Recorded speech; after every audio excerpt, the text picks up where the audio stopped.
ahead. Wipe your ass. Damn. What if I told you that one of the greatest action films ever made almost starred Arnold Schwarzenegger and Sylvester Stallone? Or that its mind-bending premise came from a real-life medical horror? Face Off isn't just a movie, it's a masterclass in casting, symbolism, and filmmaking risks that paid off in ways nobody expected. Today we're diving deep into the secrets behind this 1997 masterpiece. From forbidden romance to devil's numbers hidden in plain sight, these facts will change how you see this film forever. Let's get into it. Excuse me, I have to use the little boy's wee-wee room. The studio wanted Arnold Schwarzenegger and Sylvester Stallone to swap faces. When that fell through, they pushed for Michael Douglas and Harrison Ford. Then, Bruce Willis and Alec Baldwin, even Jean-Claude Van Damme and Steven Seagal. But here's a twist. When John Woo took over as director, he rejected every single pairing and insisted on two actors nobody expected, John Travolta and Nicolas Cage. The studio thought he was insane. Woo saw something nobody else did, and that gamble created one of the most electric performances in action movie history. Co-writer Mark Werb's friend had a catastrophic hang gliding accident requiring doctors to literally remove all the skin from his face, rebuild the bone structure underneath, and reattach his face like a mask. That real nightmare gave the film's most unbelievable premise a disturbing foundation in medical reality. Imagine living through that trauma and then watching it become the centerpiece of a summer blockbuster. I want to go out and share my story and help others. Cage and Travolta spent 2 full weeks together cataloging each other's hand gestures, memorizing vocal patterns, and creating a shared physical language before filming. Every mimic detail wasn't improvised brilliance, it was meticulously rehearsed to create one unified character split between two bodies. That's the kind of dedication that separates good performances from legendary ones. He utterly trusted us. There's no doubt about that. But I often wondered, was it working? And it was really 100% yes, yeah. It was. It was Joan Allen and Nick that assured me that it was, because I knew it was a very bold thing to try to pull off. You know, us being each other, and we don't look exactly alike, and we don't behave at all like each other. When Travolta read the line about Castor hating Archer's ridiculous chin, he pulled the writers aside and asked point blank if they were mocking him. The writers had to explain that no, the line existed because Castor Troy is such a raging narcissist that he despised wearing anyone else's face. Even major stars have those vulnerable moments where they wonder if the script is taking shots at their actual appearance. The scene where young Adam listens to Over the Rainbow on headphones wasn't in the original script. Woo added it for emotional resonance. When Paramount flat out refused to finance it, Woo did something almost unheard of. He paid for it himself, out of pocket. The studio only reimbursed him after the film became profitable. That's a director so committed to his vision that he's willing to personally bankroll a scene, knowing he might never see that money again. Executives wanted to remove the slash from Face Off entirely because they were terrified audiences would think it was a hockey movie. Woo refused to budge, insisting the punctuation stayed. It's wild to think one of the most intense action thrillers of the 90s almost got sanitized branding because studio suits worried people would expect a sports film. Let's go. You'll be seeing a lot of changes around here.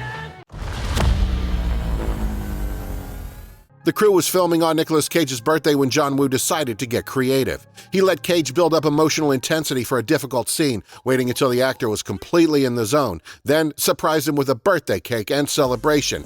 Cage's response? He asked Woo to never, ever do that again. Breaking an actor's concentration right before an emotional scene isn't heartwarming, it's crossing a professional line. Everyone says I'm the bad guy in the movie, but I actually play the good guy for the bulk of the movie because I'm only the bad guy for the first 15 minutes, or 10 minutes even, and then become Sean Archer. So, and then vice versa, he becomes the bad guy. Nicolas Cage is genuinely afraid of heights, making certain action sequences legitimately terrifying for him. He later described shooting that scene as one of the most frightening days of my life. That's not acting, that's real fear you're watching, channeled into performance. The man who survived a bee attack in The Wicker Man considers this his most terrifying on-camera moment. Cage didn't want to look at the grotesque facial prosthetics during production, so Woo went to extreme lengths. He had crews remove or cover every reflective surface on set. No mirrors, no glass, no polished metal. The irony is perfect. An actor playing a character who's lost his face, actively avoiding seeing what that looks like.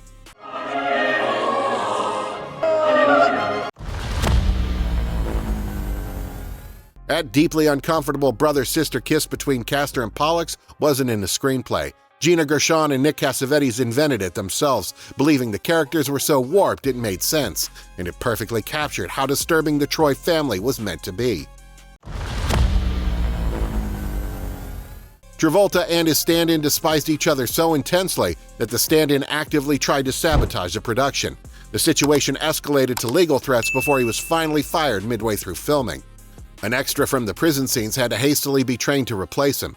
Imagine the behind-the-scenes tension where even your body double is your enemy. I'm Castor. That's Archer. I'm bored. Before emotional scenes, John Woo played soft, melancholic music to help actors access their feelings. When Travolta's turn came, he politely declined the music. He then nailed the entire scene in a single take, earning himself the nickname One Take John from the crew. While other actors needed preparation rituals and multiple attempts, Travolta just showed up and delivered. Perfection immediately. Somebody on the writing team was diabolically clever with character details. Sean Archer's body type is O-negative, the universal donor, someone who gives to everyone.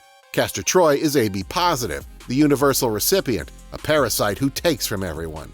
This level of symbolic detail buried in medical records most viewers never notice shows how deeply the filmmakers committed to making every element reinforce the character's fundamental natures. Ooh, you good looking. You're hot. The film hit theaters in 1997. In 2012, exactly 15 years later, the first real-life face transplant was successfully performed on Richard Norris, a man who accidentally shot himself in the face. The year of this accident? 1997, the same year Face Off came out.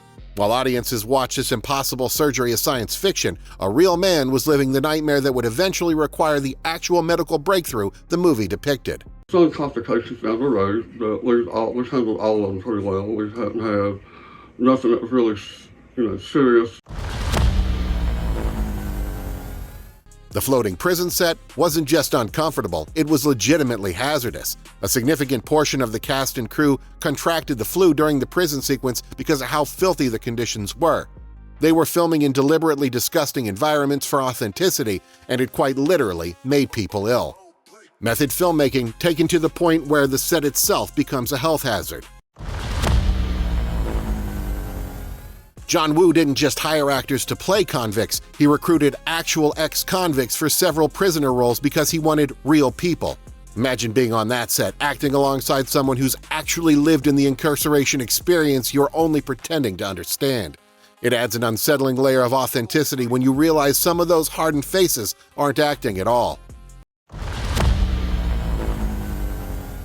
For the climactic plane destruction sequence, the crew had one shot to get it right because they were destroying an actual aircraft. They set up 13 cameras at multiple angles, knowing there would be no second take, no chance for corrections. The pressure on everyone involved must have been suffocating. One mistake in the entire expensive stunt would be ruined with no way to redo it. The DVD contains a deleted alternate ending that's genuinely disturbing. Archer looks in a mirror, and Eve gasps as she sees Castor Troy's face staring back.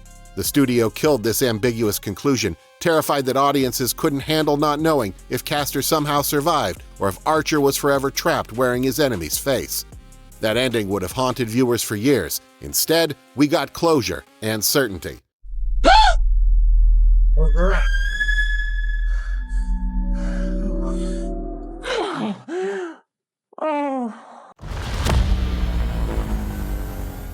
In John Woo's original script, Castor Troy and Sean Archer had been romantic lovers. Archer's refusal to publicly acknowledge their relationship was the catalyst for Castor's betrayal and the murder of Archer's son.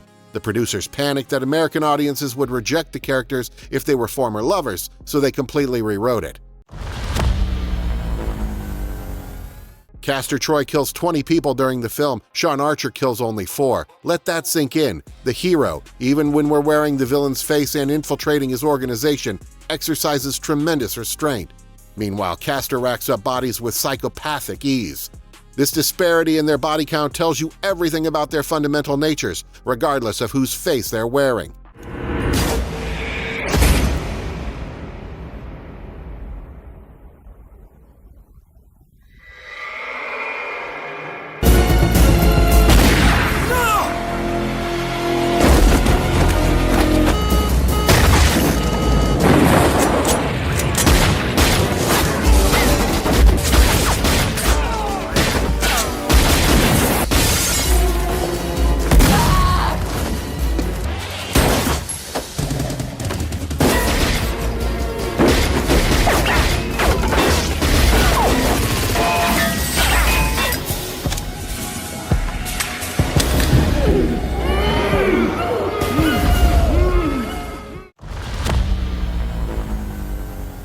The over-the-rainbow version during Adam's death is performed by Olivia Newton-John, Travolta's Grease co-star. So when Travolta's character mourns the death of a child to that song, he's listening to his most iconic co-star's voice. It's a haunting connection that adds unintentional emotional weight to an already devastating moment. When Archer adjusts to Troy's voice, the first percentage shown is 66.6, the number of the beast. The filmmakers coded Castor Troy as the devil through a computer display most viewers miss. They made a clone of me, which is terrifying to look at. You could trip out on it. It breathes and it twitches its face, and it's amazing. These robots are not only uncanny with their facially articulate robotic movement, but they also have the same facial tics. If you enjoyed this breakdown, don't forget to like the video and subscribe for more deep dives into cinema's greatest moments. What's your favorite hidden detail from Face Off? Tell me in the comments below. Keep watching, keep feeling, and never stop chasing the magic of cinema. I'll catch you in the next one.